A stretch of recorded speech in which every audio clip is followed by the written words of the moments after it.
Ghostbusters Afterlife is the official third film to the original Ghostbusters. It was released in 2021 and it takes place more than a few decades after the original. And I'm going to be talking about this movie with spoilers because there are things that are pretty obvious in the movie. But time when it came out, it wasn't that pretty obvious. But it's been out for a few years. Everybody has seen this movie and everybody knows the twist that's in this movie. But I reckon when you watch this movie for the first time, you'll figure it out right from the jump. But again, spoilers. But Ghostbusters Afterlife, it follows the family of Egon Spangler. We follow his estranged daughter, played by Carrie Coon, and his two grandchildren, played by Finn Wolfhard and McKenna Grace. But Egon, he gets killed, and so Carrie Coon's character, she takes her family back to this abandoned barn where Egon lived just to settle all his affairs. But his grandchildren, they figure out who he was, and they discover all his tech and gadgets. And meanwhile, there's something weird going on with the town, to which they investigate, and they follow in the steps of their late grandfather. And we get a bunch of cameos and callbacks to the original Ghostbusters. Now, I remember when Ghostbusters Afterlife came out, everyone was a bit on the fence because they didn't know what to make of this.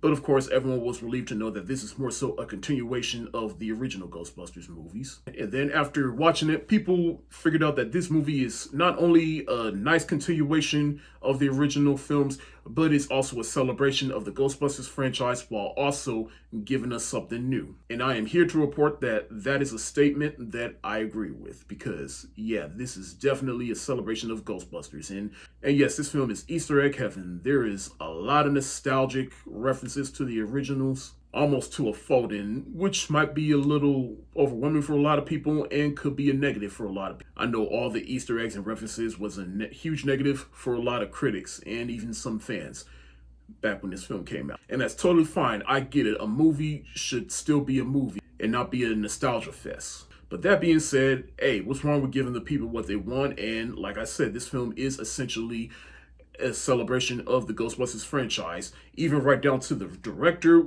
who is Ivan Reitman's son, Jason Reitman. He understands this movie, but he also injected something new into this because at the core, this movie is a family trauma about a family reconnecting and a mother coming to terms with the reason her father left her. And it was for good reasons. I mean, hey, I just learned in Kung Fu Panda that sometimes parents do the wrong thing for the right reasons. And Egon, he was trying to guard something and making sure that it didn't spread all over the world. So basically, he was doing it to keep his daughter safe. But McKenna Grace, she is a standout in this film. She is basically little Egon. She is just as smart and weird and awkward as him. She is Egon reincarnated in a little girl. And Finn Wolfhard, he has this little thing where he likes a girl played by Celeste O'Connor, whom I just saw in Madam Web. But one of my favorite scenes in this movie when he finds the Ecto-1 and he tries to get it up and started again, even though it doesn't make no sense how a car that's been sitting for a long period of time can all of a sudden start again. But it still gives us a kick-ass scene where he finally gets it on and he takes it for a joyride.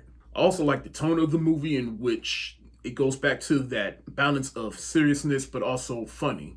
Paul Rudd is the summer school teacher, and he is a Ghostbusters fanboy that teaches little Spangler, or Phoebe, I should say, that's her name in the movie, but he teaches her all about the Ghostbusters and what they did, and she also befriends a little friend that can be the new Ray of this film, and his name is Podcast, and self-explanatory of what he does in the film.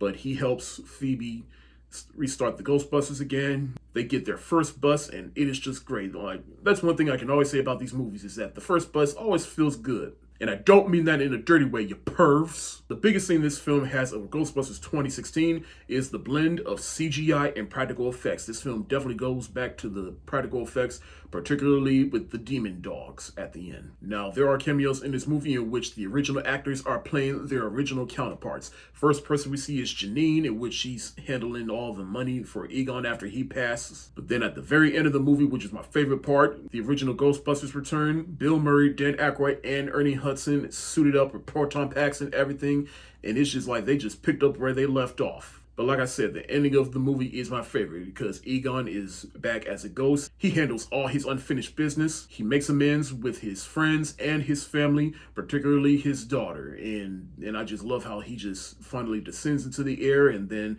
we go into the sky. And then it says for Harold, because not only this film was a celebration of Ghostbusters, but it's also a touching tribute to Harold Ramis. And it's even crazy because watching this film after rewatching the other three Ghostbusters movie and then watching this film and getting to that part, I remember when I watched this movie for the first time, I really didn't get all choked up. But now watching this film, I got a little choked up because I rewatched the originals and then just knowing all the references and then knowing him, and it's just something just came over me. Like I felt a knot in my throat. Now, is Ghostbusters Afterlife perfect? No, but it is a nice palate cleanser and a nice apology for Ghostbusters 2016. This movie was for everybody. It was for OG Ghostbusters fans, but it was also for the younger audience. It definitely brought in new fans. Screw it, I'm gonna do it. I'm gonna give Ghostbusters Afterlife the hard eyes emoji.